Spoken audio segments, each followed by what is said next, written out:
یہ کتنی لمبی ہو سکتی ہے؟ یہ کیا دنوں میں فیصلہ ہوگا، اس ہفتے سے فیصلہ ہو جائے گا یا ہفتے لگ جائیں گے؟ کیونکہ اس کے ساتھ جڑا ہوا ہے الیکشن شیڈیول، کہ عدالت نے الیکشن کمیشن کو شیڈیول ایشو کر دیا ہوا ہے، اور اگر یہ لیٹ ہو جاتے ہیں، ان کو پیسوں کی ترسیل رک جاتی ہے یا فورسز کی کمٹمنٹ نہیں ہو سکتی، تو وہ ایک سٹیج آئے گی جس پہ وہ کہہ سکتے ہیں جناب ہم شیڈیول پہ تعمیل نہیں کر سکتے، تو یہ مزید بہانہ بھی مل سکتا ہے ان کو آگے لے جانے کا۔ تو کیا یہ ایک ڈیلے کی وجہ سے جو ہے نا ہر چیز ایک ہوا میں ہے بہت زیادہ؟ اور دوسرا اس کا ایک مسئلہ بہت زیادہ آ رہا ہے کہ یہ اس وقت منقسم ہے، سارا ملک ہی تقریباً منقسم ہے۔ ظاہر ہے جو قومی اسمبلی میں پہلے ہی وہاں پہ اپوزیشن نہیں ہے، نام نہاد اپوزیشن ہے راجہ ریاض کی صورت میں، اور اس میں اتحادی پارٹیوں میں بھی بحث جاری ہے، آج یہ چلتی رہی کہ گفتگو ہونی چاہیے نہیں ہونی چاہیے، جبکہ پی ٹی آئی کی طرف سے کلیئرلی یہ بیان آیا ہے کہ جی اگر تو یہ الیکشن کے متعلق گفتگو کر رہے ہیں، کسی اور ٹاپک پہ ہم گفتگو نہیں کر رہے۔ تو اس کے باوجود یہ ایک چلتی ہے کہ جی پیپلز پارٹی اور کچھ پارٹیاں جو ہیں وہ چاہ رہی ہیں، جے یو آئی اور نون لیگ گفتگو نہیں چاہ رہی کہ آپس میں بحث کی جائے، تو یہ ایک آن دا سائڈ چل رہا ہے۔ پھر جو ہے یہ ایک بہت بڑا سوال ہے کہ یہ جو فیصلہ ہے عدالت کی طرف سے جو آ رہا ہے وہ دوبارہ چل رہا ہے کہ کافی لوگوں کا یہ خیال ہے کہ اگر اس کے پیچھے یہ امپلیمنٹ کروانا ہے تو یہ فل کورٹ ہونا چاہیے۔ اسی بحث میں شامل کر لیتے ہیں عامر صاحب، قطع کلامی کی معافی، اسی بحث کے اندر ہم کیونکہ قانون کے حوالے سے بات کر رہے ہیں تو ماہر لطیف کھوسہ صاحب نے بھی جوائن کیا۔ سر تھینک یو سو مچ آپ کے وقت کے لیے، اوور ٹو یو عامر صاحب۔ جی عامر جی بہت بہت شکریہ کھوسہ صاحب، آج کل آپ موسٹ ساٹ آفٹر لوگوں کی فہرست میں ہیں، آپ کا ٹائم دینے کا شکریہ۔ میں آپ سے شروع کرتا ہوں کہ کل جو ایک میٹنگ ہوئی ہے، بتایا گیا ہے کہ خفیہ ایجنسی کے سربراہان نے سیکورٹی کے حوالے سے ان کیمرہ بریفنگ دی ہے چیف جسٹس اور 2 اور ججوں کو، تو یہ وہاں پہ اگر جو گورنمنٹ بتا رہی ہے کہ جناب فورسز نہیں ہیں، اس طرح کی کیا پکچر ہو سکتی ہے جو، اور اس کا فیصلے کے اوپر کتنا اثر انداز ہو سکتا ہے؟ کیا وہ کریڈیبل ہونا چاہیے کہ ہمیں بغیر بتائے یہ معاملہ حل ہو جائے گا؟ بہت مہربانی آپ کی، شکر ہے آپ نے ہانٹیڈ اور وانٹیڈ نہیں کہا، میرے لیے ساٹ آفٹر ہی کہا ہے۔ باہر گئے دیکھیں، یہ آج خیر سے ایک وزارت دفاع کی جانب سے ایک درخواست بھی دائر کر دی گئی ہے کہ الیکشن جو ہیں ایک ہی دن کروائے جائیں اور اکتوبر میں کروائے جائیں، اور اس کا 4 جو اپریل کا فیصلہ ہے اس کو جو ہے ری کال کرنے کی بھی استدعا کر دی گئی ہے وزارت دفاع۔ یہ بھی بڑا ایک یونیک سی بات ہے کہ وہ 3 لوگ تو ملے ہی ہیں، لیکن ایک درخواست بھی آج وزارت دفاع کی جانب سے ری کال آف دیٹ آرڈر، یہ بھی کبھی نہیں ہوا ہے۔ اب جب یار عامر مدین جب یہ بڑا کھل کے کہہ دیں کہ ہم نے نہیں کرانا الیکشن، جب یہ آپ کا وزیر داخلہ ببانگ دوہل کہہ رہا ہے جو مرضی کر لیں نہیں ہوگا 14 مئی کو الیکشن، یار اس طرح سے تو میرے خیال میں بنانا ریپبلک میں بھی کبھی نہیں ہوا ہے۔ جن مقتدر حلقوں نے فیصلہ کیا ہے کہ الیکشن نہیں کروانا، تو سارے ڈفلی کی طرح بین بجا رہے ہیں، چاہے وہ پارلیمنٹ ہو، چاہے وہ آپ کی وفاقی حقوق کابینہ ہو، چاہے وہ وزیر، اب دیکھیں ذرا وزیر آپ کا قانون کیا کہہ رہا ہے، یعنی دھجیاں اڑا دی اس نے، نہ صرف سیکریسی ایکٹ کو پامال کیا، اس نے سپریم کورٹ کو بھی جو ہے بالکل متنازع بنا دیا، اس نے جو ہے اپنا کابینہ کو بھی، اس نے جو ہے اپنا عسکری قیادت کو بھی، جب یہ کہا اس نے کہ جی سوری میں نے جو ووٹ دیا تھا میں قوم سے معافی مانگتا ہوں کہ جونیئر 2 ججز کو جو ہے ایلیویشن میں نے ان کے حق میں ووٹ دے کر ان کو جو ہے ظاہر بنوایا، لیکن یہ باجوہ صاحب کے کہنے پر اور حکومت کے کہنے پر۔ اب اس نے نمبر 1 یہ کہا کہ سپریم کورٹ میں جو تعیناتیاں ہیں وہ اس انداز سے ہوتی ہیں، نمبر 2 اس نے عسکری قیادت کی انوالومنٹ کی جن کا کوئی تعلق جو ہے ایلیویشن آف ججز کے ساتھ بظاہر نہیں ہوتا اور نہ ہونا چاہیے، اور اسی طرح اس نے اپنی وفاقی حکومت کو بھی سبسربینٹ بنا دیا اور اپنے آپ کو کہا کہ میں بے ضمیر ہوں، اگرچہ میں اپنی ذات میں کرتا تو میں پاکستان بار کونسل کے ساتھ جاتا، جو وکلاء کا موقف تھا کہ جونیئر ججز کو نہیں کیا جائے اور سینئر ججز کو ان کا رائٹ آف ایکسپیکٹنسی ہے انہی میں ہونا چاہیے ایلیویشن. تو یہ میں اس لیے معذرت کرتا ہوں قوم سے. اس نے ایک نہیں، اس نے 20 قوانین کی دجیاں. ایک تو اس نے حلف اٹھایا ہوتا ہے کہ بدوران اپنی فرائض منصبی کے دوران میں جو بھی ایسی کوئی راز کی باتیں آئیں گی میں انہیں نہیں اگلوں گا، نہیں کبھی اس کو ظاہر نہیں کروں گا. اس کی وائلیشن ہے آفیشل سیکریسی ایکٹ میں. نمبر 2، وہ پاکستان بار کونسل کا آج بھی ممبر ہے. کانفلکٹ آف انٹرسٹ ہے.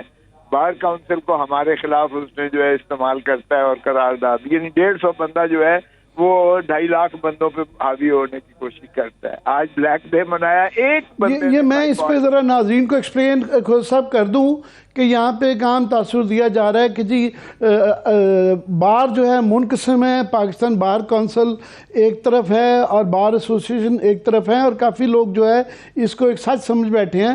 تو میں کہیں آج مثال یہ دے رہا تھا کہ اس طرح ہی ہے کہ پیمرا اور جو ہے پاکستان کی جو سب سے بڑی ہماری صحافیوں کی یونین ہے اس کو پیمرا کے ساتھ مکس کرنا، کیوں بار کونسل جو مجھے انڈرسٹینڈنگ ہے وہ ایک ریگولیٹری باڈی ہے، اس کو آپ یونینز کے ساتھ، ایسوسیشنز کے ساتھ، الیکٹڈ ایسوسیشن کے ساتھ مکس اپ نہیں کر سکتے. بالکل آپ نے ٹھیک کہا. یہ تو 100 بندے ہیں جو جن کے مفادات وابستہ ہیں. دیکھیے وزیر قانون ہوتے ہوئے موصوف ریگولیٹری باڈی کے ممبر ہیں، حالانکہ میں بھی رہا ہوں، لیکن جب میں بنا تو چونکہ آپ جب وزیر بنتے ہیں یا آپ جب اٹارنی جنرل بنتے ہیں تو پاکستان بار کونسل سے آپ کو سبکدوش ہونا آٹومیٹکلی ہے، اس لیے کہ وہ بائی فلکس آف لا آپ نہیں رہ سکتے، آپ کا لائسنس سسپینڈ ہو جاتا ہے. اس طرح آپ ممبر پاکستان بار کونسل جس سے یہ سارے قراردادیں کروا رہے ہیں نہیں رہ سکتے، مگر موصوف ہیں اور اسے کنٹرول کر رہے ہیں. ظاہر ہے جب وزیر قانون پاکستان بار کونسل کا سٹنگ ممبر رہے گا تو پھر وہ جو اٹارنی جنرل برانچ ہے، ایڈوکیٹ جنرل برانچ ہے، پروسیکیوٹر جنرل برانچ ہے، وہ وائٹ کالر کلاس ہے، آپ سارے ان وکلاء کو جو ہے نوازشات دیتے ہو، ان کو ملازمتیں دیتے ہو، ان کو ہائی پرکس اور تنخواہیں اور بڑے بڑے کیس دیتے ہو، اور ان کو جو ہے ایکسچیکر سے ان کو فیسیں دیتے ہو، تو پھر آپ ایک وہ اس لیول پر جو ہے آپ کانفلکٹ آف انٹرسٹ میں ان کو استعمال کرتے ہو. جہاں تک تعلق ہے سپریم کورٹ بار ایسوسی ایشن کا، میں نے جو کروائی راؤنڈ ٹیبل کانفرنس وکلاء، سینئر وکلاء کے سارے پاکستان کی، اس میں آپ نے دیکھا کہ ریپرزنٹیشن موجود تھی، اور سارے جید وکلاء جن کی 50 سال یا 40 سال وکالت تھی وہ سارے انہوں نے موجود تھے، اور انہوں نے ساروں نے بیک زبان جو ہے ایک قرارداد کی کہ ہم آئین کے ساتھ ہیں اور ہم چیف جسٹس کے ساتھ ہیں، اور انہوں نے مسترد کیا پاکستان بار کونسل کی ان فرمودات کو جو یہ فرماتے ہیں. ان کی تو تعداد ہی نہیں ہے، عددی جو برتری ہے وہ سپریم کورٹ بار ایسوسی ایشن کی ہے. لاہور میں خود صاحب آپ نے آگے بڑی زبردست منظر کشی کی کہ گورنمنٹ کی طرف سے برملا یہ کہا جا رہا ہے کہ مئی میں تو چھوڑیں گے، اکتوبر میں بھی الیکشن نہیں ہوں گے. اور وہ مجھے پنجابی کا لطیفہ یاد آ جاتا ہے کہ وہ جو کہ جی چودھری صاحب پھر نہ ہی سمجھیے کہ کانسٹنٹلی یہ 2-3 مہینے سے نہ چل رہی ہے، مگر عدالت کے اندر یہ جو تاخیر ہو رہی ہے اس سے یہ ابہام بڑھ رہا ہے. تو ٹائم فریم میٹر کرتا ہے کہ یہ اگر دنوں سے ہفتوں میں یا مہینوں میں چلا جاتا ہے تو الیکشن شیڈیول ڈسٹرب ہو سکتا ہے کہ الیکشن کمیشن نیکسٹ یہ کہے گی کہ جناب یہ وسائل نہیں دیے گئے اور ہمارے طرف سے نہ ہو گیا ہے تو ہم اس ٹائم میں یہ نہیں کر سکتے. تو عدالت کو یہ ایک تو سمجھ آتی ہے کہ پروسیس میں ٹائم لگتا ہے، مگر یہ اب تھوڑا سا لگتا ہے کہ انڈیو ڈیلے ہو رہی ہے. یہ کل پتہ چل جائے گا، لیکن کل آشکارا ہو جائے گا. ہم نے تو اسی لیے جو کنونشن بھی کیا، اور لاہور ہائی کورٹ بار جو ایشیا کی سب سے بڑی بار ہے وہ بھی ہمارے درمیان میں تھی. سپریم کورٹ بار ایسوسی ایشن جس کی عددی برتری جو ہے سارے پاکستان میں پر محیط ہے، اور اسی طرح ڈسٹرکٹ بار یا ساری باریں بار ایسوسی ایشن ایک طرف ہیں، یہ ریگولیٹری باڈی جو ہے یہ استعمال کر رہے ہیں یہ ماشاءاللہ وزیر قانون جس کے قیادت فرما رہے ہیں. تو تو یہ دیکھیں ہم نے تو یہی چیف جسٹس صاحب کو کہا ہے کہ یا آپ جسٹس منیر کا رول ادا کریں گے پاکستان تباہ ہوگا. اگر آپ آئین پر عملداری جس کا آپ نے حلف اٹھایا ہوا ہے اگر آپ نہیں کریں گے اور اپنے فیصلے کو جو ہے اس پہ نفاذ میں تساہل کریں گے تو یہ پھر ہم بربادی کی طرف لالسنس کی طرف جا رہے ہیں. پھر آئین کی بالادستی نہیں رہے گی اور پھر سپریم کورٹ کا اپنا وجود خطرے میں پڑ جائے گا. سپریم کورٹ کا خود وجود جو ہے خطرے میں پڑ جائے گا. پہلے ہی انتشار کی شکل سپریم کورٹ میں جو ہے اس حکومت نے جس کا وتیرہ ہے 1997 کا آپ دیکھ لیں اس میں بھی انہوں نے چیف جسٹس پہلے سپریم کورٹ پر حملہ کروایا پھر انہوں نے چیف جسٹس کے خلاف جو ہے چمک کی ریت رکھ کے کوئٹہ آپریشن کیا تھا. کوئٹہ آپریشن کے بعد 2 حصوں میں عدالت کو تقسیم کیا تھا اور پھر جو ہے چیف جسٹس کو معزول کر دیا تھا باقی اپنے ججز کے باقی جج صاحبان کو ایک یکجا کر کے. تو اس وقت بھی میں پاکستان بار کونسل کی ایگزیکٹو ہم نے بڑی کوشش کی رول ادا کرنے کی لیکن the head already decided Nawaz Sharif and Shahbaz Sharif to go for a کل اور انہوں نے وہی کیا عدالت کو 2 رخ کر کے چیف جسٹس کو معزول کر دیا. تو اگر تو یہ کل جو ہے چیف جسٹس صاحب جو اس پہ عملداری کرتے ہوئے ان کو توہین عدالت میں ان کو پابا سلاسل نہیں کرتے اور اگر پرائم منسٹر بھی حائل ہوتا ہے اور اس کو نااہل نہیں کرتے جس طرح یوسف رضا گیلانی کو کیا تھا تو ان کا اپنا وجود خطرے میں پڑ جائے گا. تو اس لیے خدا کا لیے رحم کریں اس ملک پر کیونکہ بالادستی آئین کی ہوگی تو ہماری ریاست خدا داد پاکستان جو ہے آگے چل پائے گی. وگرنہ خاکم بدہن یہ جو ہے آئین ہچکولے کھا رہا ہے اور یہ حق درمی پر اس قدر جو ہے بضد ہے یہ حکومت الیکشن نہ کروانے میں. وہ بھائی کیا ہو جائے گا الیکشن ہار جاؤ گے. ہمیں بھی تو 1997-96 میں بے نظیر بھٹو کو 17 سیٹوں پہ لا کے کھڑا کر دیا لیکن اس نے بائیکاٹ نہیں کیا تھا اور لیڈر آف دی اپوزیشن بن کے اس نے جو ہے ڈٹ کے مقابلہ کیا تھا. کیا ہے ہار جیت الیکشن میں ہوتی ہے. اب ان کو اسی خوف سے کہ ہم الیکشن کا صفایا پھر جائے گا یا ہم ہار جائیں گے تو الیکشن نہیں کروائیں گے تو یہ کیا ضیاء الحق ہے. یہ ضیاء الحق کی طرح 90 دن کا کمٹمنٹ کر کے 11 سال انہوں نے جو ہے اس وقت بھی جو ہے حکومت چلائی تھی تو کیا یہ سویلین مارشل لاء لگا رہے ہیں.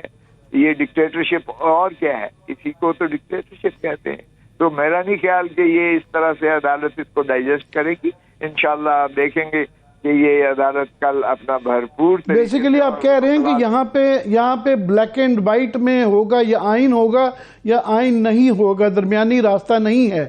مگر چونکہ سب سے زیادہ ڈسکس یہاں پہ کی جا رہی ہے جو ان کیمرہ خفیہ ایجنسیوں نے میٹنگ دی ہے جس کو ڈینائی نہیں کیا گیا تو ساتھ میں یہ جو آپ ذکر کر رہے ہیں کہ وزارت دفاع نے خط لکھ دیا ہے جو کہ پتہ نہیں وہ مجاز تھے بھی کہ نہیں تھے, آئینی طور پہ وہ کر سکتے ہیں نہیں کر سکتے, مگر اس سے موڈ کا اندازہ ہو جاتا ہے کہ وہاں سے بھی نہ آ رہی ہے.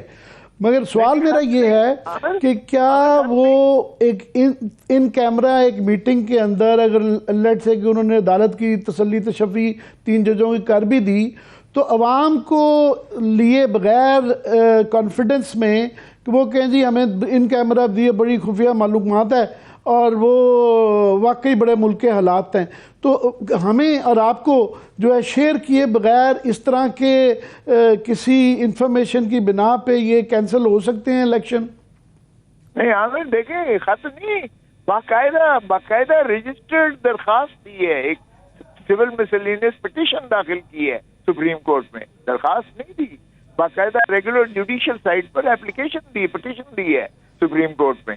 یہ کل لگی ہوئی ہے, کل دیکھتے ہیں کہ کیا اس پہ کیا یہ اسی کا شاخسانہ ہے جو ملاقات کی ہے کہ باقاعدہ ریگولر ایک مسلینس اپلیکیشن دیں یا ان کی ویسے ان کی جو حکومت ہٹ درمی پہ اتری ہوئی ہے کیا اسی طریقے سے کیا ہے. یہ تو دیکھیں نا الیکشن کمیشن بھی اس وقت تو آئینی کردار نہیں ادا کر رہا ہے. الیکشن کمیشن ایک حکومت کا ذیلی ادارے کے طور پر کام کر رہا ہے. جو حکومت چاہ رہی ہے الیکشن کمیشن اسی پر عمل کر رہی ہے.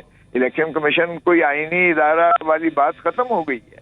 اب آپ دیکھیں وہ بھی بضد ہے. اور سارا بات سنیں الیکشن کمیشن کا کام کیا ہوتا ہے. ان کو ہر وقت تیار ہونا پڑتا ہے الیکشن کے لیے. ان کو کوئی ہیلا بہانہ نہیں چل سکتا ہے، کیونکہ تو سارا سال الیکشنز جو ہے وہ بائی الیکشنز بھی ہوتے رہتے ہیں، اور باقی الیکشنز کا بھی ان کا تو ایک ہی اتنا جو قوم ان پر خرچہ کرتی ہے، اتنا جو آپ بجٹ میں ان کے لیے مختص کرتے ہو حاصل جو ہے، وہ ان کا کام تو یہی ہے ہمہ وقت تیاری رہنا. تو وہ تو یہ بہانہ کر ہی نہیں سکتے ہیں جو یہ کر رہے ہیں اس وقت. ذیلی ادارہ بنا ہوا ہے، بجائے اس کے کہ 218 آرٹیکل، 219 آرٹیکل، 220 آرٹیکل اگر دیکھیں تو ان کا ایک ہی فریضہ ہے، صاف اور شفاف الیکشن کروانا. اور وہ ڈیمانڈ جو کریں گے، تمام حکومتی ادارے پابند ہیں کہ ان کو چاہے وہ محاصل پیسے مانگے، وزیر خزانہ دینے، وزارت خزانہ دینے کی پابند ہے، چاہے وہ رینجرز مانگے، وزارت دفاع دینے کی پابند ہے، چاہے وہ پولیس مانگے، جتنی مانگے وہ وزارت داخلہ پابند ہے. اور اگر ریٹرننگ آفیسر یا پریزائڈنگ آفیسر مانگتے ہیں تو وزارت قانون پابند ہے آرٹیکل 220 میں. اور اس پر جو ہے یہ تو بالکل آپ صحیح فرما رہے ہیں، آئین اور قانون یہی کہتا ہے. مگر دو سوال، ایک تو یہ ہے کہ سجاد علی شاہ کے دور میں بھی انہوں نے 245 انووک کی تھی، اور انہوں نے وہ دستے فراہم کرنے سے، ان کو حفاظت فراہم کرنے سے سویلین ایڈ کے اندر وہ فوج نہیں آئی تھی. تو ابھی بھی اگر عدالت اور آئین کے کہنے کے مطابق یہ فیصلہ، یہ الیکشن نہیں کروائے جاتے، تو کل تو ہر حکومت جو ہے جس کے پاس اکثریت ہوگی وہ یہ کہہ دے گی کہ ہمارے پاس پیسے نہیں ہیں، آرم فورسز نہیں کر سکتی. یہ تو پھر ایک پریسیڈنٹ بن جائے گا، ساری عمر ہی ایک رہے گی یہ حکومت.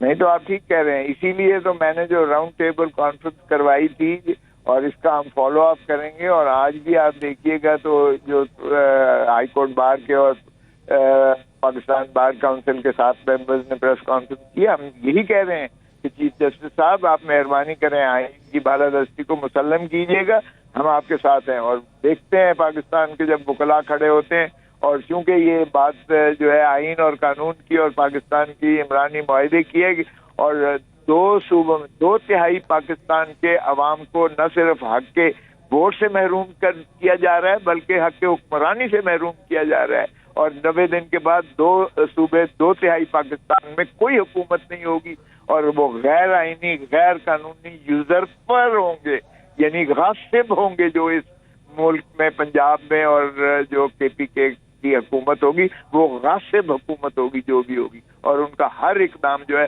غیر آئینی، غیر قانونی، اور وہ ریاست کے خلاف بغاوت ہوگی. تو اگر آپ نے ریاست کی بغاوت کرنی ہے تو کبھی تو آرٹیکل 6 بھی لگے گا آپ پر آ کر. یہ خاطر جمع رکھیں. اس وقت اگر آپ کی سمجھتے ہیں کہ آپ کے پاس ساری طاقت جو بھی طاقت ہے جو مقتدر آپ کے ساتھ ہیں، اور آپ اس میں سے you will get away with it, لیکن تاریخ میں ایسی آپ سیاہ دور کا آغاز کرنے جا رہے ہیں کہ یہ خاکم بدیان اللہ معافی دے، پھر there'll be chaos and there'll be a total افراتفری ہوگی، اور پھر لاقانونیت جو بھی پھر ہوگا تو فری فار آل ہوگا، اور بغیر آپ آئین کے کوئی بھی بے آئین جو ہے وہ ریاستیں نہیں چلا کرتی. کھوجا صاحب، ابھی آپ نے فرمایا کہ کل اس بات کا پتہ چل جائے گا، مگر آج کوئی کاز لسٹ میں یہ ہمیں نہیں بتایا گیا کہ کل اس طرح کی کوئی عدالت کل کچھ کر رہی ہے. تھوڑی سی خاموشی آئی ہوئی ہے کل کی میٹنگ کے بعد، اور کچھ میں سن رہا تھا وکلاء حضرات کہہ رہے تھے کہ جناب یہ ہفتے بھی لگ سکتے ہیں. تو ہفتے سے وہی میں دوبارہ اس سوال کو ریپیٹ کرتا ہوں کہ اگر یہ دنوں سے زیادہ ہفتوں میں چلی جاتی ہے پھر تو ایک دفعہ پھر وہ آرٹیکل 54 کے تحت یہ 14 مئی سے آگے کرنا پڑ جائے گا. نہیں، 54 نہیں ہے، 254 ہے، لیکن وہ نہیں کرنا پڑے گا کیونکہ ابھی تو پیسوں 254 سوری ابھی پیسوں کی ضرورت ہے عامر. ابھی پیسوں کی ضرورت نہیں ہے، ابھی پیسوں کی ضرورت نہیں ہے. پیسوں کی اب پروسیس تو جاری ہے، وہ تو ہو رہا ہے. حتمی فہرستیں بھی لگانا پڑیں گی، اس کے بعد جو ہے وہ ٹائم آئے گا. پیسے اور فورس جو چاہیے نا وہ الیکشن ڈے یعنی 14 مئی سے آپ کو کے قریب چاہیے ہوں گی. تو 14 مئی کے اور آج کے درمیان کافی ابھی تو آپ کے خیال میں کٹ آف ڈیٹ کیا ہے جس سے پہلے عدالت کو اس فیصلہ کر دینا چاہیے کہ اگر یہ الیکشن شیڈول جس سے ڈسٹرب نہ ہو؟ نہیں، الیکشن شیڈول ڈسٹرب نہیں ہو رہا. الیکشن شیڈول جاری و ساری ہے، یہ ان کو مئی کے پہلے ہفتے میں جو ہے ان کو انفورس کرنا چاہیے، پیسے یقینی بنائیں، اور جو ہے فورسز کا یہ کہتے ہیں نا کہ 4 لاکھ ہمیں چاہیے، اور ہمارے پاس تو صرف 60,000 کے 70,000 ہیں ہمارے پاس جو فورسز ہیں، تو 70,000 سے یہ 4 لاکھ کا جو ڈیفیسٹ ہے، ڈفرنس ہے، وہ چاہے رینجرز آئے، چاہے پولیس فورس آئے، چاہے جو بھی ایجنسیز کے لوگ ہوں یا سرکاری ملازمین ہوں یا الیکشن کمیشن اپنا جہاں سے بھی تقاضا کرے وہ دینے کے پابند ہیں. تو میرا نہیں خیال، میں تو سمجھتا ہوں یہ 100 گنڈے بھی کھان گے، 100 لتر بھی کھان گے، یہ سپریم کورٹ بالکل انفورس کرے گی، اور 14 مئی کو ہی الیکشنز ہوں گے. یہ جو مرضی کر لیں، یہ سپریم کورٹ کو اینہیلیٹ نہیں کر سکتے. ان کو بھی پتا ہے اس کا کانسیکوینس کیا ہے. یہ سیاسی شہید بننے کی کوشش کر رہے ہیں، سیاسی شہید ان کو کوئی نہیں بننے دے گا. میرا نہیں خیال کہ سیاسی شہید بننے دے گا. یہ چاہتے ہیں کہ سپریم کورٹ انہیں سزا کرے. میں اپنا سوال دوبارہ ایک پوائنٹ رہ گیا، وہ دوبارہ ریپیٹ کرتا ہوں. میں نے آپ سے مثال دی تھی کہ سجاد علی شاہ صاحب نے 97 میں انہوں نے 245 انووک کر کے فوج کو اپنی ایڈ کے لیے، سویلین ایڈ کے لیے، سپریم کورٹ کی ایڈ کے لیے بلایا تھا، اور وہ امپلیمنٹ نہیں ہوا تھا. اور لارجلی ایک وجہ تھی کہ اس وقت بہت منقسم تھی سپریم کورٹ، ان کے پیچھے وہ مورل اتھارٹی بھی نہیں تھی. تو اس وقت بھی عدالت عظمیٰ کا یہی حال ہے کہ وہاں پہ بڑی منقسم نظر آتی ہے، بڑی ڈسینٹ نظر آ رہی ہے. تو کیسے امپلیمنٹ کروا پائے گی ایک منقسم سپریم کورٹ؟ نہیں عامر، کوئی مماثلت اس لیے نہیں بنتی ہے کیونکہ سجاد علی شاہ نے اپنی سیکیورٹی کے لیے جو ہے کہا تھا کہ مجھے فوج کے جو ہے فوج دی جائے، فوج کے جو ہے رینجرز دیے جائیں یا فوج پاکستان سے. اس نے ریکویسٹ کی تھی سیکیورٹی، ذاتی سیکیورٹی یا سپریم کورٹ کی سیکیورٹی کے لیے. یہاں کوئی سپریم کورٹ اپنی ذاتی سیکیورٹی کے لیے نہیں مانگ رہی، یہاں آئینی تقاضا ہے اور الیکشن کمیشن آف پاکستان مانگ رہی ہے. اور جو آرٹیکل 220 میں الیکشن کمیشن کے اختیارات میں ہے اور ڈیمانڈ کرتی ہے، ریکویسٹ نہیں کرتی ہے. اور تمام ادارے الیکشن کمیشن کے ان احکامات اور ضروریات کے پورا کرنے کے پابند ہیں. اس پر سپریم کورٹ نے مہر ثبت کی ہے کہ تمام ادارے چونکہ الیکشن پروسیس میں الیکشن کمیشن کے آرٹیکل 220 میں پابند ہیں، اس لیے وہ جو ہے جو بھی الیکشن کمیشن تقاضا کرتا ہے الیکشن کے انعقاد کی بر وقت انعقاد اور شفافیت کے لیے وہ فراہم کریں. یہاں اور اس میں زمین آسمان کا فرق ہے. تو وہ آپ ذاتی سیکیورٹی میں مانتا ہوں، فرق آپ بالکل ٹھیک کہہ رہے ہیں زمین آسمان کا، مگر آگے بھی جو 190 میں جس طرح ہے تقریباً عدالت پہلے ہی کہہ چکی ہے کہ تمام جو ہیں ایجنسیاں گورنمنٹ کی اور آئینی ادارے اپنا رول ادا کریں، سب کی طرف سے نہ آ گئی ہے. تو اگر وہ نہ آ گئی ہے تو یہ جو وزارت دفاع کی طرف سے آپ بتا رہے ہیں کہ جو پٹیشن آئی ہے، یہ تو پھر 245 کا یہ جواب آ گیا نا کہ اگر ہمیں اس طرح کا کہا گیا تو یہ تو انہوں نے اپنا جواب دے دیا اس کے ذریعے. نہیں تو سپریم کورٹ جو ہے اگر اپنا انفورس کرے گی، اور جو ان کا آئینی اختیار بھی ہے اور فریضہ بھی ہے، میں سمجھتا ہوں فریضہ ہے، آرٹیکل 204 کو استعمال کریں اور 204 میں جو بھی ڈیفائنڈ کرتا ہے ان کو جیل بھیجتا جائے. دیکھتے ہیں کون پھر کتنی سخت رکھتا ہے. قوم پیچھے ہوگی، وکلا پیچھے ہوں گے. آپ دیکھیں قیامت کیسی آتی ہے. لاسٹ کوشچن کہ آپ کب دیکھ رہے ہیں یہ معاملہ، کتنے دنوں میں عدالت اس چیز کا فیصلہ کر دے گی؟ میرے خیال میں تو عدالت دیکھیں، ابھی تو عید کی چھٹیاں بھی آیا چاہتی ہیں، اور جج صاحبان جو ہیں وہ اپنے جب عید کی چھٹیاں آتی ہیں تو جج صاحبان نارملی اپنے مثلا کراچی کے جو جج صاحبان ہیں وہ کراچی کے چیف جسٹس ان کی سرکٹ بنا دیتے ہیں، اور اسی طرح بلوچستان اور تو یہ جو ہے عید کی چھٹیوں کے بعد جو میرے خیال میں تو جب اکٹھے ہوں گے، وہ ایک مارکت الارا کیس بھی ہے جس میں بار بار تنقید کی جاتی ہے کہ جی بغیر قانون بنے ہوئے اس کو معطل کر دیا گیا ہے. وہ بھی باقاعدہ حکومت کی عجیب ایک منطق ہے، حالانکہ وہ بالکل سپریم کورٹ کو اختیار ہے. افسا بل کا بھی انہوں نے کیا تھا، اور اس کے علاوہ جب انہوں نے بل ایک ایسا پاس کیا جو پارلیمان کر ہی نہیں سکتی تھی آئین کے مطابق، خود اس میں لکھا ہوا ہے کہ ماں سوا سپریم کورٹ کے باقی عدالتوں کے جو ہے وہ پریکٹس اینڈ پروسیجرز پر لیجسلیشن ہو سکتی ہے. جو 70 آرٹیکل سب آرٹیکل 4 میں جو شیڈیول ہے، جو فرسٹ شیڈیول کا آئٹم 55 میں بڑا واضح لکھا ہوا ہے، اس میں جب آپ کو بنیاداً آپ کو اختیار ہی نہیں ہے تو سپریم کورٹ کو اس کو بالکل سسپینڈ کرنے کا حق بھی رکھتی ہے، اور صحیح کیا انہوں نے. تو اس لیے وہ بھی لگنا ہے وہ 8 جج صاحبان کے. اور یہ بھی نظر آ گیا کہ میجورٹی آف ججز جو ہے وہ چیف جسٹس کی بیک پر ہیں، یعنی جوڈیشری میں کوئی ایسا ابہام اب نہیں رہا کہ جی اگر فل کورٹ بیٹھ جائے تو کوئی اور فیصلہ ہوگا. فل کورٹ بیٹھے گی تو بھی یہی فیصلہ ہوگا جو اس وقت چیف جسٹس صاحب کی 3 رکنی بینچ نے یا 8 رکنی بینچ نے کیا ہے. تو اس میں کوئی ابہام نہیں ہے. پتہ نہیں یہ کیا سمجھتے ہیں کہ اس طرح مس گائیڈ کر کے اور 5-3 کے چکر اور 3-2 کے چکر میں یہ سمجھتے ہیں کہ پاگل ہے، عوام بے وقوف ہے. 90 دن میں الیکشنز کا ایشو ہے اور یہ کبھی سو موٹو کی پاورز میں جاتے ہیں، کبھی کہتے ہیں بینچز بنانا چیف کا پریروگیٹو نہیں ہے، کبھی کہتے ہیں وہ جو ہے 5-3 سے شکست کھا گیا ہے وہ جو ہے پٹیشن ہے، کبھی کہتے ہیں 3-2 کے فیصلے کو نہیں مانتے. یہ ساری چیزیں جو ہیں سوائے اس کے کہ یہ عوام کو فیس نہیں کرنا چاہتے اور ان کے بنیادی حقوق سے انحراف. بہت بہت شکریہ کھوسا صاحب، مجھے یہ بار بار بریک کا کہا جا رہا ہے، آپ کے ٹائم دینے کا شکریہ. بہت شکریہ. ابھی چل رہے ہیں ناظرین. جب بھی امید بنتی ہے کہ پاکستان کے اندر موجودہ کرائسس اب ختم ہونے جا رہا ہے، یہ ایک بار پھر سے سنگین ہوتا جاتا ہے. ایک بریک سے واپس آ کے کنٹینیو تو یہیں سے کریں گے، مگر یہ بھی جاننے کی کوشش کریں گے کہ کیا تمام پاکستان کی سیاسی جماعتیں مل بیٹھ کر کوئی حل نہیں نکال سکتی. بریک لیں گے، ہمارے ساتھ رہیے.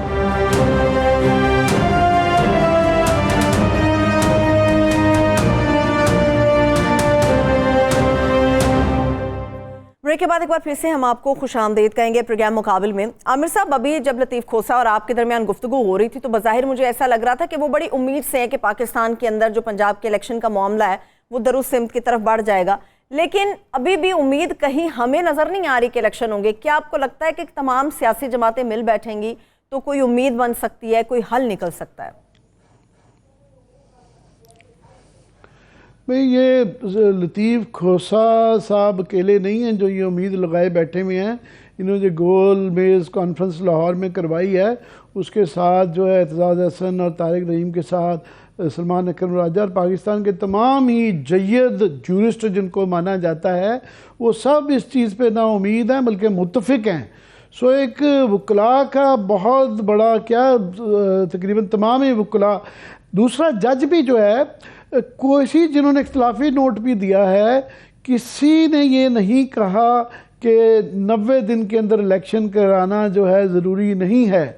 تو اس معاملے میں کوئی اختلاف نہیں ہے. اختلاف جو ہے وہ از خود نوٹس کے جو مسائل جو بڑے عرصے سے چل رہے ہیں اس کے ریفارمز اصلاحات کے بارے میں ہے.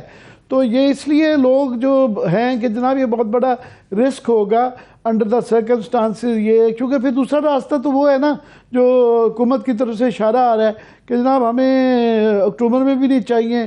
تو وہ تو صرف وہی ماشاء اللہ وہ بار بار وہ بھی کہہ رہے میرے منہ میں خاک میں بھی کہہ دیتا ہوں میرے منہ میں خاک، کیونکہ ہم نے یہ خاک بڑی دفعہ چکھ لی ہے.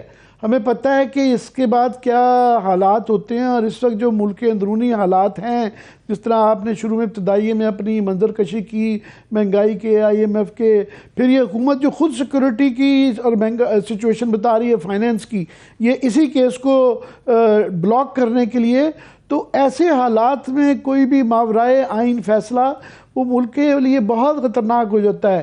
مزید اس میں ایڈ کر لیں کہ ریجنل ایشو بھی دیکھنا پڑتا ہے کہ یہاں ہمارے یہاں بالکل برابر میں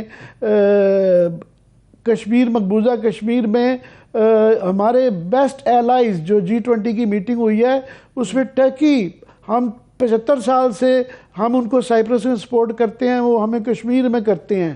وہ ایک بہت بڑا بریک ہے. سعودی عربیہ ہے، انڈونیشیا ہے، تو وہ ملک جن کے ساتھ وہ ہمارا ساتھ دیتے رہے ہیں وہ شامل رہے ہیں. یہاں آزاد کشمیر میں جو ہے ہمارے بھی جو ہے ایک انسٹیبلٹی آ گئی ہے، اور وہاں اکثر یہ خیال کیا جاتا ہے کہ جب تک اسٹیبلشمنٹ کی مرضی نہ ہو تو وہاں حکومتیں چینج نہیں ہوتی ہیں. تو یہ کشمیر کا ریجنل مسائل دیکھ لیں، پھر انٹرنیشنل دیکھ لیں، یوکرین وار، اس کے بعد جو ہے یہ ایک پازیٹیو چیزیں بھی ہو رہی ہیں، سعودی عربیہ، ایران، سو مچ از ہیپننگ. ہم کسی جگہ نہیں ہیں، ہم بڑے فیصلے کرنے کا ٹائم آ گیا ہے، مگر ہمارے یہ اندرونی مسائل سے جان چھٹے، اس کا فیصلہ ہو تو ہم پھر اپنے معاشی، اقتصادی اور جو بین الاقوامی مشکلات ہیں ان کی طرف غور کر سکیں. صحیح ہے، لیکن ابھی جو حکومت مذاکرات کے حوالے سے عامر صاحب سوچ رہی ہے، اس میں بظاہر تو صرف مولانا فضل الرحمان صاحب نظر آ رہے ہیں جو عمران خان صاحب کے ساتھ بات چیت کے مخالف ہیں، مگر تمام لوگ ایک ہی پیج پر ہیں کہ مذاکرات ہو سکتے ہیں اور کوئی راستہ نکالا جا سکتا ہے. نہیں، مذاکرات کے ہونا نہ ہونا اتنا امپورٹنٹ نہیں ہے. مذاکرات کا ایجنڈا میٹر کرتا ہے. یہ ایک کہ جی فلانے چاہتے ہیں اور فلانے نہیں چاہتے ہیں، بلا بلا بلا، یہ ایک بالکل میں سمجھتا ہوں نان ایشو اس لیے ہے کہ اس کا کرنے کس چیز پہ ہیں. وہ پی ٹی آئی بڑا کلیئرلی کہہ چکی ہے کہ جناب یہ الیکشن کی ڈیٹ کے اوپر تو جو ہے نا ہم اب کوئی بالکل بھی مذاکرات نہیں ہیں، یہ تو نان ایشو ہے. ہاں باقی چیزوں پہ کہ اصلاحات یا قومی اسمبلی کے الیکشنز کے اوپر یا باقی چیزوں کے اوپر بات چیت ہو سکتی ہے. اس کو وہ سمجھتے ہیں کہ یہ ایک ڈیلیئنگ ٹیکٹک ہے کہ ہم جو ہے ان سے بات چیت کریں اور ہم کو اس قسم کا یہ، کیونکہ وہ پہلے ہی کہتے رہے ہیں. یہ اب جو یہ سوال آ رہا ہے کہ قومی اسمبلی اور صوبائی اسمبلی کا ایک دن ہونا چاہیے، یہ اس سے پہلے بڑا کلیئرلی انہوں نے واضح طور پہ کئی ہفتوں مہینوں سے کہہ رہے تھے کہ بات چیت وہ تھی کہ اب کر لیں کٹھے مل کے، کچھ یہ آگے چلے جائیں کچھ وہ پیچھے آ جائیں. تو اس وقت تو یہ مذاق اڑاتے تھے، ڈیر کرتے تھے کہ اسمبلیاں توڑ کے دکھائیں. اب جب توڑ دی ہیں انہوں نے تو پھر اب یہ کہہ رہے ہیں کہ نہیں ایک دن ہونا چاہیے. یہ بڑی کلیئرلی وزارت دفاع نے تو یہ والی پٹیشن دائر کر دی ہے، مگر یہ اخلاقی ہے، سیاسی تو ہو سکتا ہے، اس کے پیچھے آئینی کوئی کسی قسم کا جواز نہیں بنتا. آئین بڑا کلیئر ہے کہ جناب یہ قومی اسمبلی کے الیکشن ہوں گے تو کیئر ٹیکر گورنمنٹ یہاں بنے گی اور صوبائی کے ہوں گے تو صوبوں میں بنے گی. ایک دن کرنے کی کوئی گنجائش نہیں ہے. صحیح ہے. آپ کی پٹیشن سے مجھے یاد آیا عامر صاحب کہ آزاد کشمیر کے اندر اجلاس آج پھر سے نہیں ہو سکا. سورہ پٹیشن ایک عدالت میں وہاں بھی فائل کر دی گئی ہے، وہاں کا کیا سینیریو بنتا ہوا نظر آ رہا ہے آپ کو؟ جی اچھا کیا یاد کروا دیا. وہاں پہ آج پھر چھٹا ساتواں دن ہے اور وہ اجلاس بلاتے ہیں، مگر وہ اس میں کبھی کورم کے بہانے کبھی کسی اور بہانے کے قریب اس کی کارروائی نہیں ہوتی ہے. کیونکہ جس طرح پاکستان کے آئین میں ہے وہاں بھی ہے کہ کارروائی صرف پہلی جو ہوگی وہ پرائم منسٹر کا آزاد کشمیر کے الیکشن ہوگا. تو نہ کروانے کی وجہ ظاہر ہے آبویسلی کہ پی ٹی آئی کے پاس اس وقت وہاں پہ نمبر نہیں ہیں اور وہاں ایک فارورڈ بلاک بن چکا ہے. اور ہم نے یہ خبر دی تھی کہ اس بات کا کبھی امکان ہے کہ پی ٹی آئی کے ہی فارورڈ بلاک کے چودھری رشید صاحب کو لگانے پہ نون لیگ اور پیپلز پارٹی متفق ہو چکی ہوئی ہے اور ان کے پاس 27 نمبر آ گئے ہوئے ہیں. کل میں ایک بات کی توثیق کر دوں کہ ہمارے کورسپونڈنٹ صاحب نے یہاں پہ یہ ذکر کیا کہ چودھری یاسین جو ہیں جو ایکس پرائم منسٹر ہیں پیپلز پارٹی کے تھے، تو وہ اور ان کا بیٹا 2 ووٹ ہیں ان کے پاس، کیونکہ 1-2 ووٹ کا اس وقت فرق نظر آ رہا ہے. تو وہ شاید اس فیصلے سے خوش نہیں ہیں. وہ خود پرائم منسٹر کے اپنے آپ کو کینڈیڈیٹ سمجھتے تھے. تو آج مجھے یہ میری درستگی کی گئی ہے اور بلکہ یہ چودھری یاسین صاحب کے اگر پروڈیوسر صاحب میٹنگ دکھا سکیں کہ وہ چودھری ریاض کے پاس جا کے انہوں نے، جو کہ مشیر ہیں، سابق مشیر ہیں وزیر اعظم کے، تو وہ ان کے پاس جو ہے ان کے وہاں پہ فیصلہ سازی کا کافی ساری چیزوں میں وہی اس کے سینٹرل رول ادا کر رہے ہیں. تو انہوں نے ان کے پاس ملاقات بھی کی ہے اور اس بات کا اعادہ بھی کیا ہے کہ وہ پارٹی کے ساتھ کھڑے ہیں، ان کا کوئی پروگرام نہیں ہے وہ کرنے کا. باقی لاسٹلی یہ کہ یہ غیر معینہ مدت تک کے لیے اجلاس کو ٹالا نہیں جا سکتا. آلریڈی یہ بات عدالت میں آزاد کشمیر کی جا چکی ہوئی ہے، پٹیشن فائل ہو گئی ہے. تو میرا خیال یہ زیادہ ڈیلے نہیں، کل پرسوں ترسوں تک ہو جائے گا. اور وہاں پہ عجیب ایک چیز ہونے جا رہی ہے کہ باقی سارے ملک کے اندر جو ہے P T I versus P D M چل رہی ہے، تو وہاں پہ جو ہے تینوں پارٹیوں کا جو ہے نا اتحاد ہونے جا رہا ہے. تینوں پارٹیاں تو نہیں ہیں، فارورڈ بلاک ہے، وہی طریقہ ہے جو یہاں اسلام آباد میں کیا گیا تھا. سندھ ہاؤس میں 25 بندے کر دیے گئے تھے کٹھے دکھا کے، اور پنجاب میں تو سیدھا ہی انہوں نے لوٹے بنوا دیے تھے. تو کشمیر تک بھی یہ لوٹا سازی پہنچ گئی ہے. تو نیکسٹ سٹاپ کہہ رہے ہیں وہ گلگت بلتستان ہوگا. تو یہ معاملات چل رہے ہیں، بس دیکھیں کیا ہوتا ہے آگے. مگر وہاں پی ٹی آئی کی گورنمنٹ مجھے نہیں نظر آتی. صحیح ہے, ٹھیک ہے. میرے پاس 2 منٹ ہے عامر صاحب. بریک کی طرف بڑھنے سے پہلے میں آپ سے یہ پوچھنا چاہ رہی تھی کہ پنجاب کے اندر بھی آج یہ خبر آئی ہے کہ بہت بڑی تعداد میں ٹرانسفر پوسٹنگز ہوئی ہیں. یہ معمول کی کارروائی سمجھیں یا پھر ہم یہ سمجھیں کہ الیکشن سے پہلے کی کچھ تیاریاں کی جا رہی ہیں وہاں پہ؟ جی, پنجاب کے اندر تو نگران گورنمنٹ اور الیکشن کمیشن جو ہے کلیئرلی جو ہے وہ ہر روز ایک وائلیشن کرتے ہیں. وہ کلیئرلی کیئر ٹیکر کا جو بنیادی مقصد تھا کہ وہ نیوٹرل رہ کے کریں, تو میرا خیال ہے کل کو یہ توصیہ بھی کر دینی چاہیے کہ یہ نیوٹرل نہیں ہے. اگر نہیں ہے تو پھر یہ پرانا والا طریقہ کار ہی ٹھیک ہے. الیکشن کمیشن کی امپاور کرنا چاہتے تھے, مگر جس طرح کا الیکشن کمیشن ہے اس کو اور امپاور کیا تو پتہ نہیں ہے, تو پھر آلریڈی یہ بالکل 2-1 دفعہ انکار کر چکے ہوئے ہیں. توہین عدالت ہے, عدالت تھوڑی سی لینینٹ ان پہ رہی ہے. تو یہ سارا جو سسٹم تھا کیئر ٹیکر کا, یہ بالکل جو ہے یہ کامیاب نہیں ہوا, بلکہ استعمال کیا جا رہا ہے ان کے ذریعے. یہ صرف ایک وائلیشن, یہ روز وائلیشنیں ہوتی ہیں. اور یہ ایک سوال بھی ہے, آئینی ایک سوال ضرور آ رہا ہے کہ میرا خیال ایک پٹیشن بھی شیخ رشید صاحب کی داخل ہو چکی بھی ہے کہ وہاں پہ ایڈمنسٹریٹر لگایا جائے. اب یہ نہیں کہ وہ ایڈمنسٹریٹر اب کہہ رہے ہیں وائلیشنوں کی وجہ سے, یا جب یہ 90 دن ان کے پورے ہو جائیں گے اور یہ آگے اگر ایکسٹینڈ کرنے کی بات ہے تو ان کی نگران حکومت کی کیا آئینی حیثیت رہ جائے گی. اب کیا ہے, اور 90 دن کے بعد پھر یہ فیصلہ آئے گا کہ باقی الیکشن تو ایکسٹینڈ ہو گئے ہیں, تو اس کے بعد کیا پھر ایڈمنسٹریٹر لگے گا کہ عدالت ان کو ہی ایکسٹینڈ کروائے گی. صحیح ہے, ٹھیک ہے. چلیے ابھی ہم ایک بریک کی طرف چل رہے ہیں عامر صاحب. جب ہم بریک سے واپس آئیں گے تو اپنے دلوں کے ساتھ معلومات شیئر کریں گے کہ کس طرح سے غیر معیاری ادویات کا دھندا پاکستان کے اندر پھل پھول رہا ہے, اور اس کو آبیاری اس کی کون کر رہا ہے, اس کو کون پروان چڑھا رہا ہے, اس کے پیچھے کون ہے. بڑی خوفناک ڈیٹیلز ہیں, وہ آپ کے ساتھ شیئر کریں گے. ہمارے ساتھ رہیے.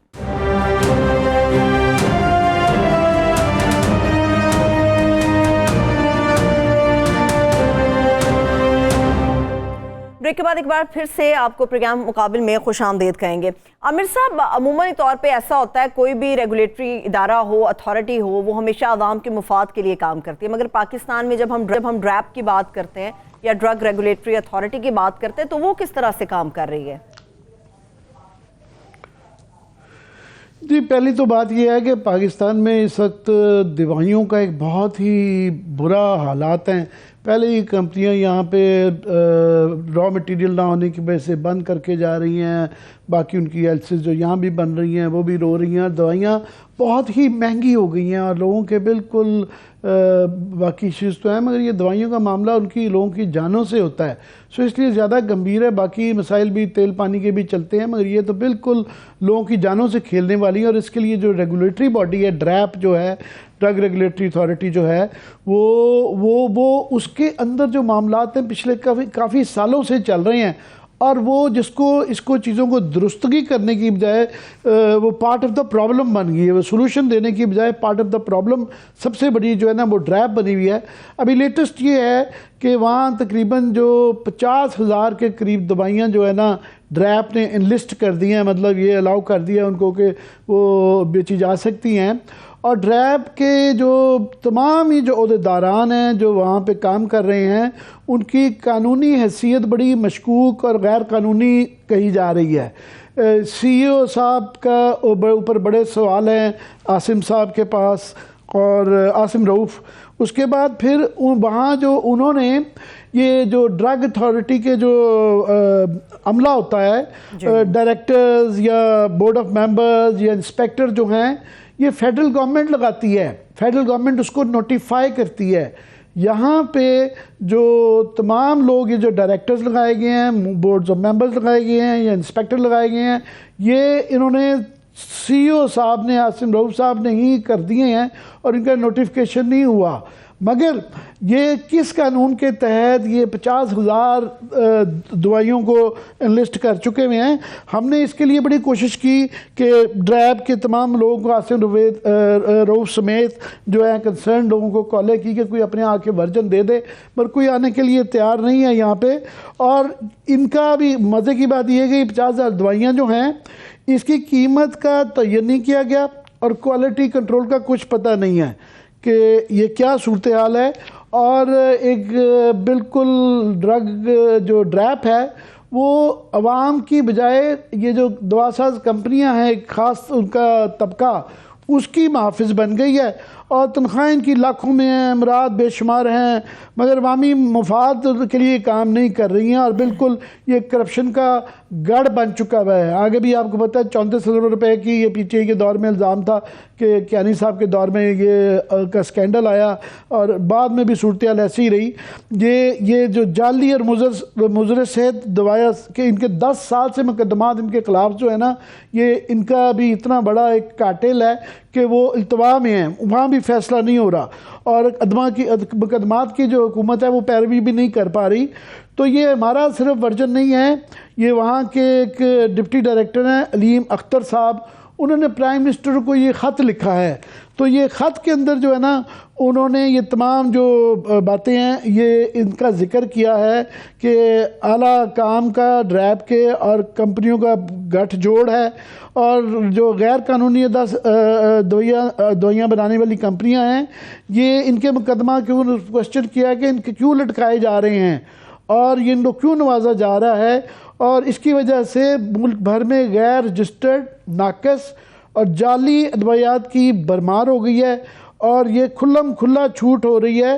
تو یہ اگر آپ میری مدد فرما سکیں کہ آج سے نہیں کئی سالوں سے چل رہا ہے کہ پاکستان کی سب سے امپورٹنٹ جس پہ جانوں پہ ہیں یہ جو ریپ ہے، ریگولیٹری اتھارٹی، اگر سروت اس کی تاریخ بتا چکیں گے، یہ پہلی دفعہ نہیں کہ عاصم رؤوف صاحب پہ ہیں، ماضی والے لوگوں کا بھی ذرا بالکل عامر صاحب، بالکل یہ جو آپ نے 50,000 ادویات کی بھی بات کی ہے، میں یہ بتا دوں یہ لاکھوں کروڑوں کی بات نہیں ہے، اربوں روپے کا فائدہ پہنچایا گیا۔ اب یہ کس کو یہ کوشچن مارک ہے۔ بدقسمتی یہ ہے کہ اب تک ڈریپ کے 3 سربراہان جو ہے وہ تعینات ہوئے، ان کی ہسٹری سے پتہ چل جائے گا کہ المیہ کیا ہے ہمارا۔ سب سے پہلے اسلم افغانی صاحب تھے جو چیف ایگزیکٹو بنے، ان کا کانفلکٹ آف انٹرسٹ تھا، مفادات کے ٹکراؤ کے باوجود ان کو لگایا گیا۔ دوسرے اتھارٹی کے تھے شیخ اختر حسین، مشہور زمانہ شیخ اختر حسین، کروڑوں روپے کا ان کے اوپر فراڈ کا نقصان پہنچانے کا الزام تھا۔ آپ کی بات کاٹ رہا ہوں، دوا ساز اسلم افغانی صاحب جو تھے نا یہ دوا ساز کمپنی کے مینیجنگ ڈائریکٹر تھے، اس لیے مفادات کا ٹکراؤ تھا۔ بالکل ایسا ہی۔ اور یہ شیخ اختر حسین صاحب ہیں، یہ وہی ہیں جو ڈریپ میں تو میٹنگز کرتے تھے، جب انکوائری بیٹھی تو تب پتہ چلا یہ جناب مردہ ہے، مگر یہ زندہ سلامت تھے اور میٹنگز اٹینڈ کرتے تھے۔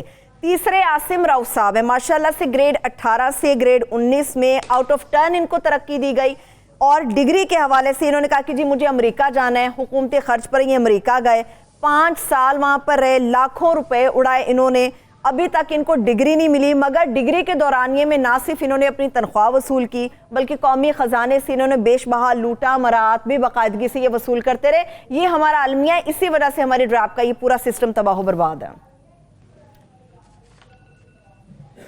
ہم اگر کوئی ڈریپ کی طرف سے ورژن دینا چاہے، آج تو کوئی نہیں دے سکا تو ہم حاضر ہیں۔